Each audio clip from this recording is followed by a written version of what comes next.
Here's the big challenge of life. You can have more than you've got because you can become more than you are.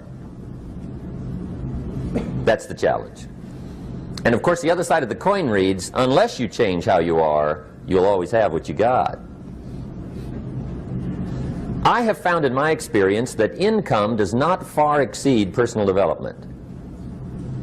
Now sometimes income takes a lucky jump, but sure enough, unless you grow out where it is, it'll usually come back where you are.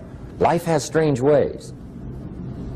If somebody hands you $1 million, best you become a millionaire quickly, so you get to keep the money. Otherwise, sure enough, it'll disappear. Somebody once said, if you took all the money in the world, divided it up equally among everybody, it would soon all be back in the same pockets. Incredible. Success is something you attract, not something you pursue. Success is looking for a good place to stay. So instead of going after it, you work on yourself. Personal development.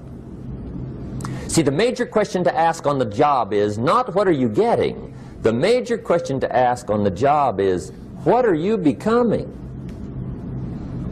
See, the big question is not what am I getting paid here. The big question is what am I becoming here? Because true happiness is not contained in what you get. Happiness is contained in what you become. So that's our major subject for tonight, personal development. Of all the assignments Mr. Schoaf gave me at age 25, this was probably the most difficult. In fact, I'm still working on this one. I think it's an unending challenge to see what you can become. The next subject is called Basic Laws. And it's good to study the basics. And I call these basics primarily because they come from the Bible. Now, I'm not a theologian or a minister, and that'll be apparent. But Mr. Schoaf taught me that the Bible was a good textbook for ideas and stories and success equations, how to live the better life. I found out that was true. He also taught me that the Bible is as practical as it is spiritual, and I found out that's true. If you look at your bank account and your income and you're not happy, there are several places in the Bible to check to see what the heck's wrong so you can make the changes. And we're going to cover some of those tonight, called basics. Okay. The next subject is my favorite, setting goals. Mr. Schoaf taught me how to set goals. What a favor that was. One morning at breakfast, shortly after I met him, he said, Jim, let me see your current list of goals and let's go over them and talk about them. He said, maybe that's the best way I can help you get a better direction started. And I said, I don't have a list. He said, well, is it out in the car or home somewhere? I said, no, sir. I don't have a list anywhere. He said, well, young man, that's where we got to start. He said, I can tell you right now, if you don't have a list of your goals with you, he said, I can guess your bank balance within a few $100s. Which he did. And that got my attention. I said, you mean my bank balance would change if I had a list of goals? He said, drastically. That day I became a willing student how to set goals. And sure enough, learning how to set goals changed my life. And I often wondered why no one had ever taught me how to set goals up until age 25. I went to high school, but if they offered it, I missed it. I went to college for a year, never heard it. I worked for Sears. Really. And to my knowledge, Sears never taught it. Right? How to set goals. So here I am, age 25, married, my family's starting, I've been to college, I'm working, and I still don't know how to set goals. But fortunately, when I was 25, I met the man who taught me how, and it revolutionized my whole life. Economically, socially, personally, it's incredible. So I want to share with you tonight what Mr. Schoaf shared with me, how to set goals. It can be a life changer. Okay. The next subject is the negative part of the seminar. Life is part negative, so we got to talk about the negative. And this subject is called diseases of attitude. Diseases of attitude. There's a lot of things that can wreck your chances to do well. We live in a rather dangerous world, so you got to be not only wise, you got to be careful. Now, attitude diseases are just as bad as physical diseases, right? High blood pressure, heart trouble. I mean, a lot of things lace your chances to do well. So you've got to be careful. And attitude diseases are deadly. I mean, they'll destroy all the good things you start. Okay? So we'll go through those attitude diseases, how to spot them, how to look for them, what they are, and the cure. And I'm a pro on these because I've had them all, so I can give you excellent advice on these. Now, the last subject we're going to consider tonight is called the day that turns your life around. The day that turns your life around. And under this subject, we're going to talk about the emotions that can change your life. Human beings are emotional creatures, and emotions are powerful for life change. Now, of course, emotions are so powerful they can go either way on you. Emotions can either build or destroy. So you really have to employ emotions properly. We call civilization the intelligent management of human emotions. If you can intelligently apply your emotions in the right direction, no telling what can happen. Could turn your life around one day would be sufficient. So we'll talk about those. Okay. Now that's a lot to cover in one evening, but we'll keep at it here and see if we can't get it all done. I'd like to have you now jot down the theme of the seminar. Every seminar should have a theme, I guess. We've got one. It's on some of our literature if you happen to notice it, but if you didn't, for your notes, here it is. The theme of the seminar goes like this: the major key to your better future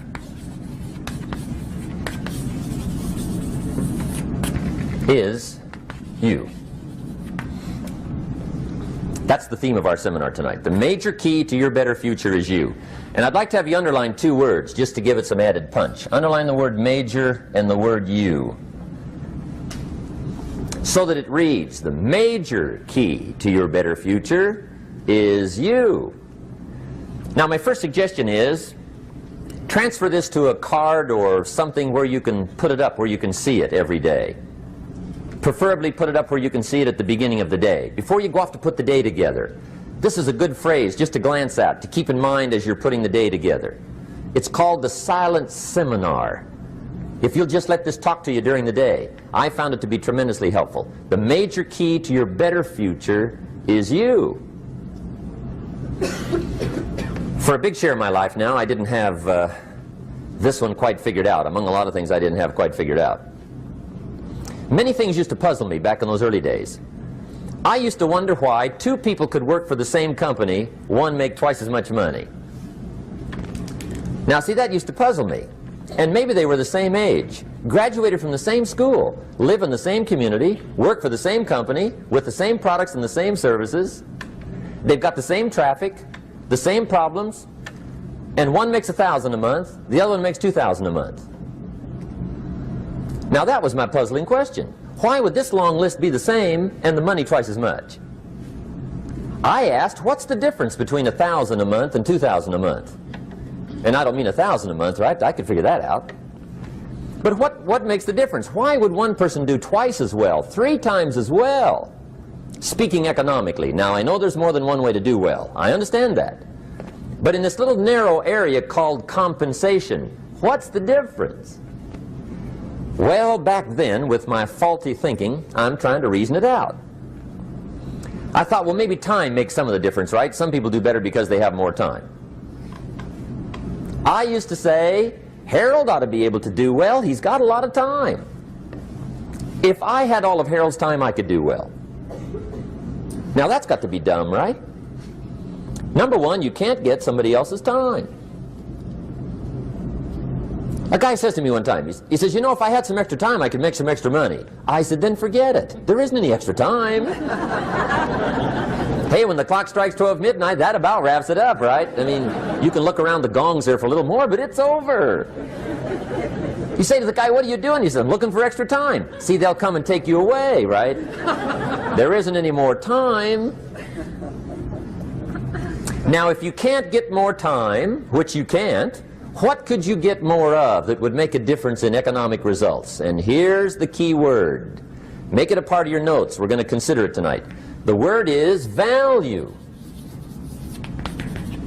And I have a little phrase for your notes. Value makes the difference in results. Value makes the difference. You can't get more time, but you can create more value.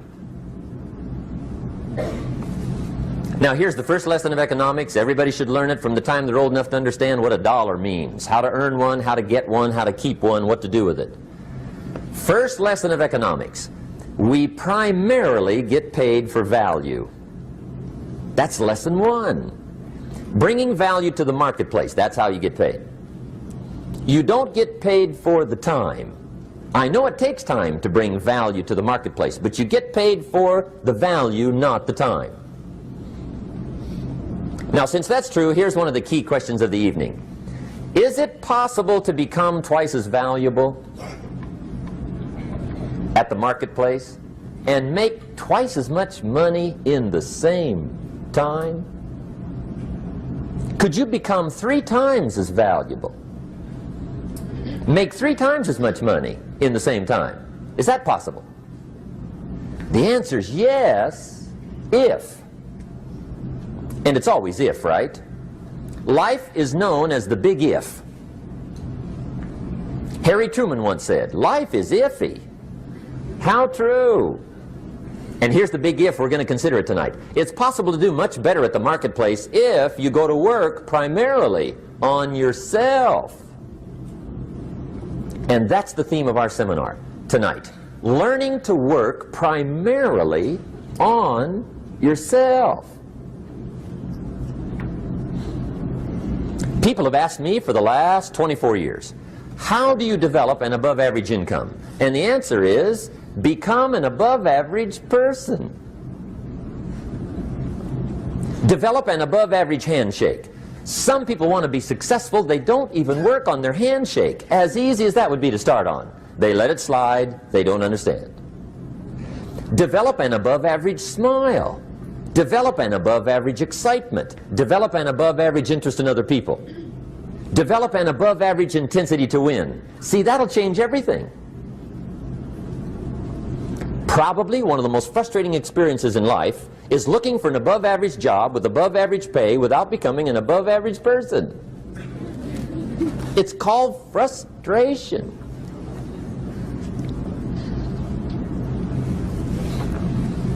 And Mr. Schoaf gave me probably the greatest clue he gave me when I first met him.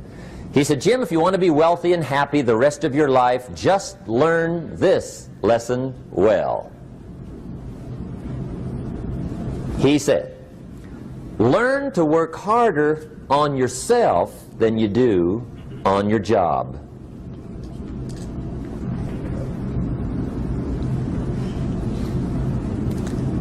Then Mr. Schoaf gave me probably one of the most important clues among so many things he taught me, but this was in those early days. Mr. Schoaf was very kind, but he was also very abrupt. And he had these interesting questions to ask. I'm giving him a little rundown one day on how things hadn't worked out for me. He said, Mr. Rohn, I've got the answer for you if you will listen carefully. And listen carefully I did that day and for the next 5 years. If somebody's wealthy and happy, you gotta listen. He said, Jim, I've only known you a short time. But he said, it's already my honest opinion that for things to change for you, you've got to change. That wasn't quite the answer I was looking for.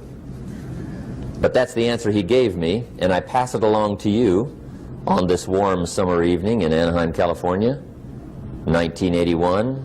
For things to change for you, you've got to change. Otherwise, it isn't going to change. Before I met Mr. Schoaf, I used to say, I sure hope things will change. Right? That seemed to be my only hope. If it isn't going to change, I'm in serious trouble. And then I discovered it isn't going to change, so I'm in serious trouble.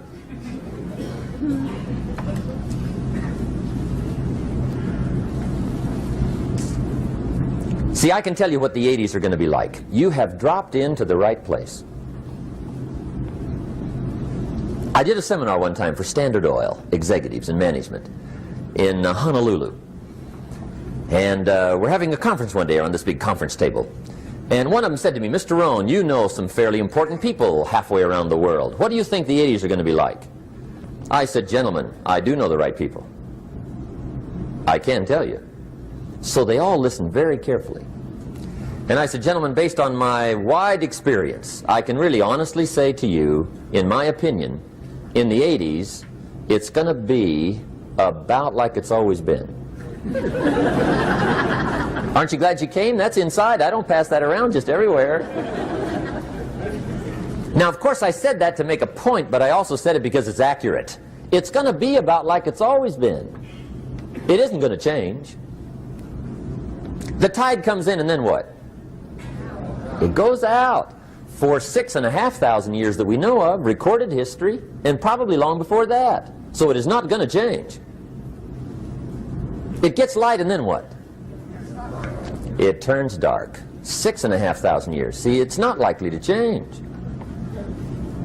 And we're not to be startled by that. And if the sun goes down, the guy says, what's happened, what's happened? It means he hasn't been here long, I guess, right? It always goes down about this time. The guy says, well, I don't like that arrangement. Well, you got to talk to somebody besides me, right? It gets light, then it turns dark. In rotation, the next season after fall is what? Winter. Pray tell, how often does winter follow fall? Every year regularly for the last 6,500 that we know of. See, it is not going to change. Now, some winters are long, and some are short, and some are hard, and some are easy, but they always come right after falls. It isn't going to change. Sometimes you can figure it out, sometimes there's no way to figure it out. Sometimes it goes well, sometimes it gets in a knot. Sometimes it sails along, sometimes it gets in reverse. See, that's not going to change. The last 6,000 years reads like this: opportunity mixed with difficulty. That's how it reads. It isn't going to change.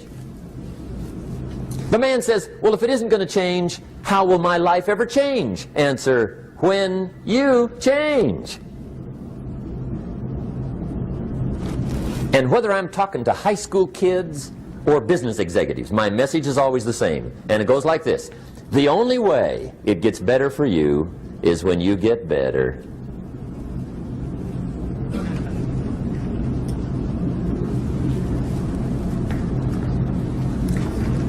Let me give you the 4 major lessons in life to learn. Here's 4 majors.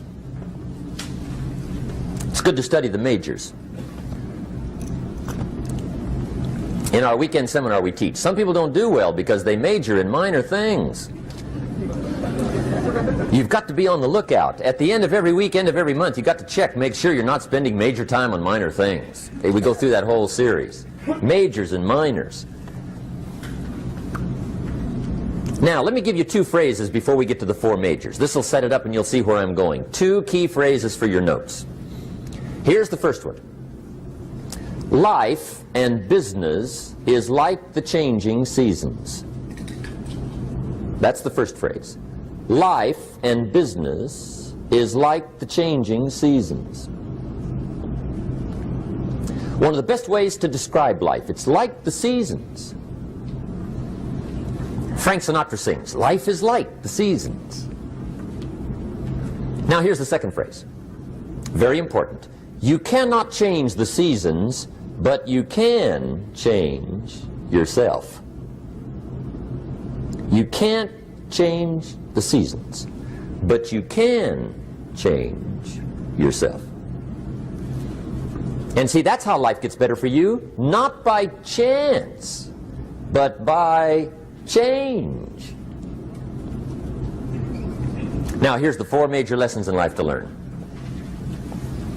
I've got my first book finished, came out a couple of weeks ago. This is in it, the 4 major lessons in life to learn. Here they are. Number 1, learn how to handle the winters. That's lesson 1. They come right after falls, with regularity. Some are long, and some are short, and some are hard, and some are easy, but they keep coming. You must learn to handle the nights. They come right after days. You must learn to handle difficulty. It comes right after opportunity. You must learn to handle recessions. They always follow progressions for the last 6,000. See, it isn't going to change. The lesson you must learn is how to handle it. And there's all kinds of winters, right? The winter when you can't figure it out. The winter when it all goes smash.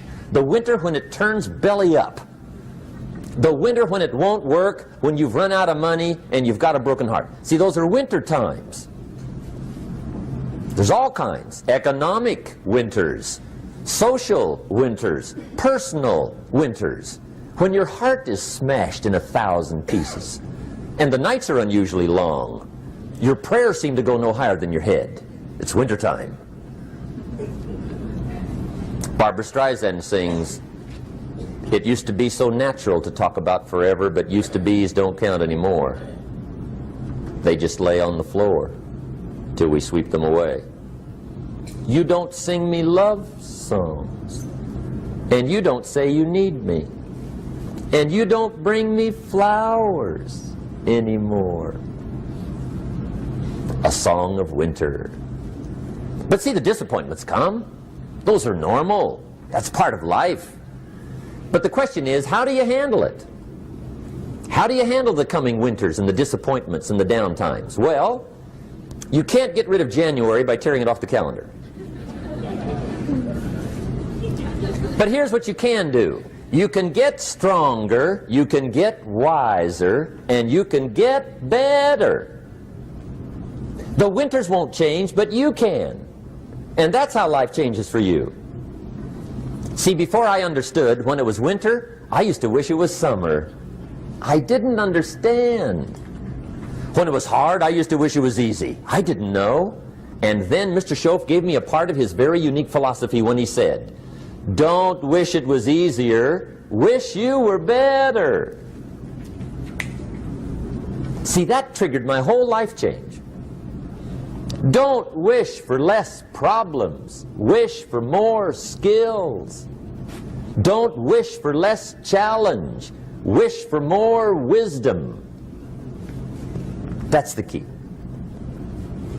So that's lesson one, learn how to handle the winters. Here's lesson two, learn how to take advantage of the spring. That's the second one. Spring is called opportunity. And spring follows winter. What a great place for it. If you were going to put it somewhere, that'd be the place to put it, right after winter. And pray tell, how often does spring follow winter? Every year with regularity, 6,000. You can almost count on it. See, opportunity always comes. Days follow nights. Isn't that terrific? Opportunity follows difficulty. But here's what you must learn to do. Underline these two words in that key phrase. Take advantage. Underline those two. You must learn to take advantage of the spring. See, just because spring rolls around is no sign you're going to look good come fall. You got to do something with it. In fact, you have to get good at one of two things in life. Planting in the spring or begging in the fall. Or get somebody to do it for you. See, those are about the only alternatives.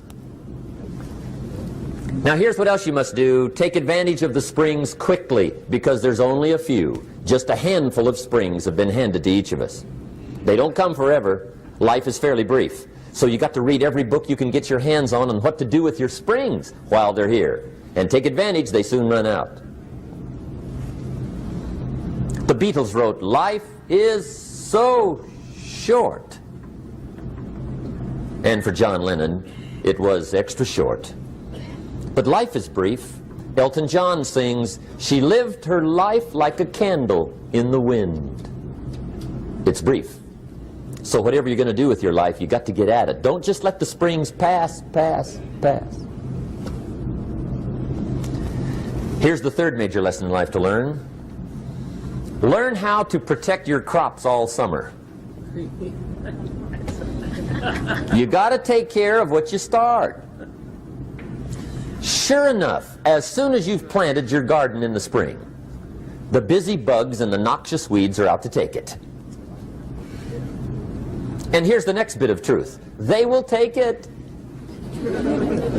unless you prevent it. And that's the third major skill to learn. You've got to learn to prevent the intruder from taking all the good you start. It's one of the challenges.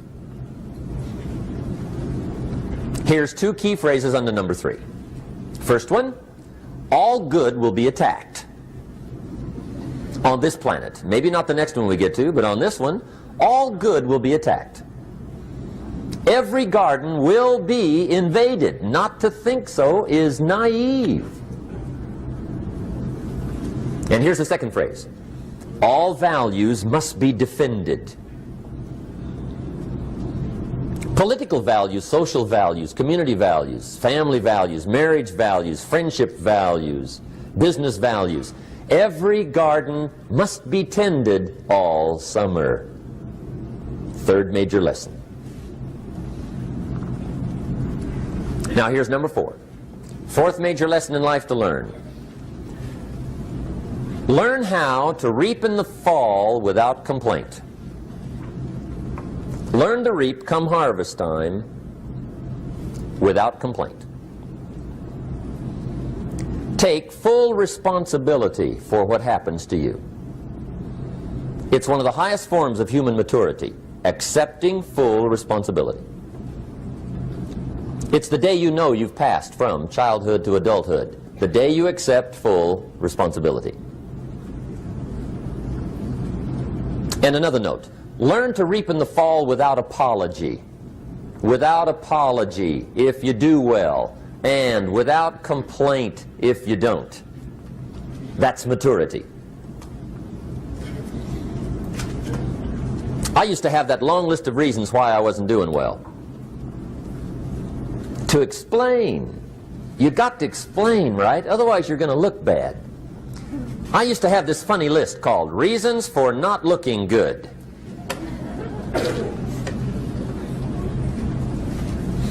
I used to blame the government. I mean, you can believe that or not. It was at the top of my list. I had a lecture second to none. The government. That was on my list.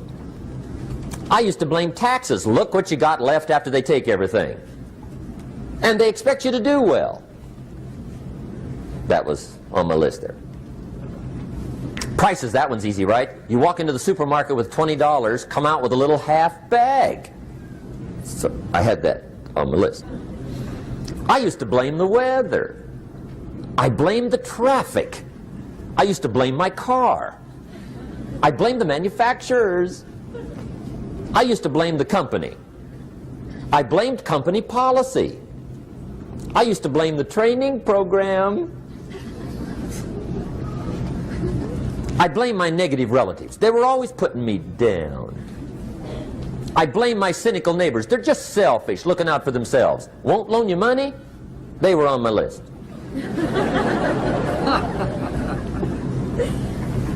I used to blame the economy. I blamed the community. That's a pretty good list for not doing well, isn't it? I thought it was good.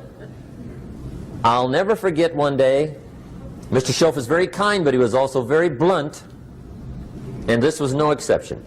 And I'm glad he was blunt. There's a lot of things I'd have missed if he hadn't have been blunt. One day, with sort of a curious look on his face, he said, "Jim, just out of curiosity, tell me, how come you haven't done well up until now?" Excellent question. I thought, well, so I won't look too bad, I'll go through my list. And this list I just gave you, I put that on him. And he was very patient. He let me go through the whole thing, the government, the weather. I went through this whole thing. When I finished, he looked my list over very carefully.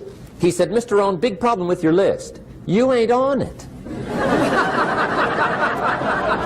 How brilliant.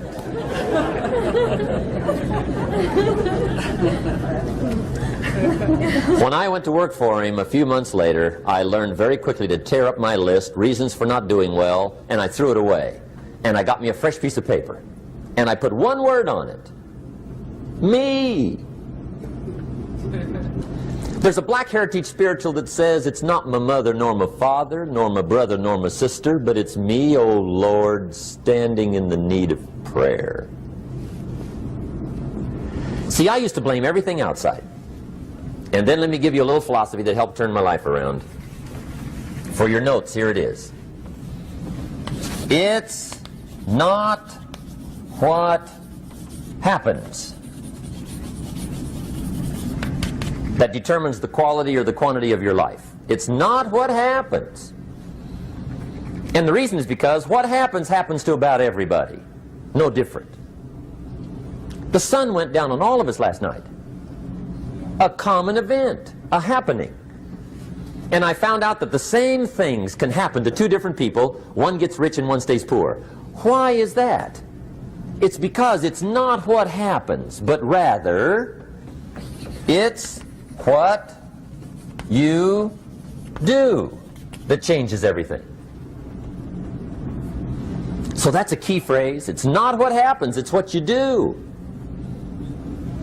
What happens is about the same. You might put that in parentheses here. Same. What people do, that's what's different. Anything can happen, right? Everything can happen. I've heard all the stories. I've been one of the stories. Hey, we could all tell stories all night long, right? Happenings. Anything can happen. Have you heard of Murphy's Laws? Anybody here heard of Murphy's Laws? Okay, most of you have. Murph had these laws. One of them was, if anything can go wrong, it will. That's one of Murphy's Laws. He was not one of the great positive speakers of the day. But anyway, it's still true though, right? Anything can go wrong, everything can go wrong. For sure. I've fallen out of the sky so many times. Once to the tune of a couple of million. Devastating. Took me a while to survive that one. Now, it wasn't all that much, but it was all I had. Right? I mean, that's when it's much, right? When it's all you got. If you got 3, 2 go, you got 1 left, you ain't looking that bad. But when it all goes. Has anybody been there when it all went? Anybody? Come on, the rest of you liars. Go ahead. Hey, we've all been there, right? When it all went. Of course, it used to be a long time ago, right? When you ran out of money, got to 0, you were all through. Heck, now you can whistle right on by 0, right? I mean, they will bury you. That's what they will do.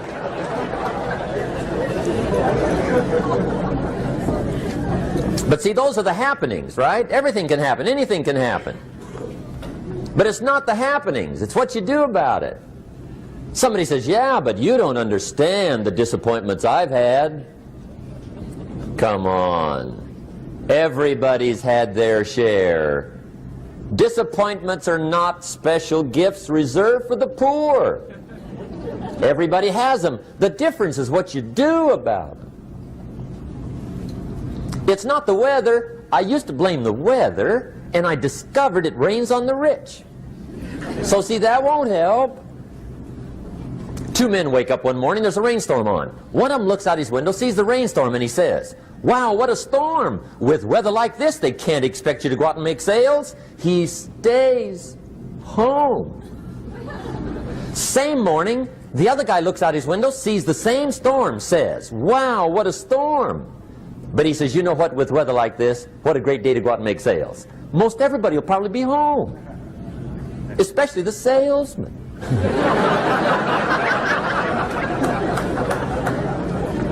See, that's the difference in how your life works out. It's not what happens, it's what you do. So here's one of the key questions of the evening. Starting tomorrow, what are you going to do that'll make a change in your life's direction? Good question. What are you going to do starting tomorrow that'll make a difference? Now see, if you don't do something starting tomorrow that'll make a difference, guess what? It's gonna be the same. And see, that way you can guess what the next 5 years are going to be like. Look at the last 5. Because the next 5 are going to be like the last 5 unless you, major key, tomorrow, change it all. Or change a little, or change something, or don't change. It's choice time. You can do whatever you want. But it's nice to know any day you wish you can change your whole life. What can you do starting tomorrow that'll make a difference? Good question. What can you do with economic chaos, massive disappointment? What can you do with a broken heart? What can you do when it won't work? Good question.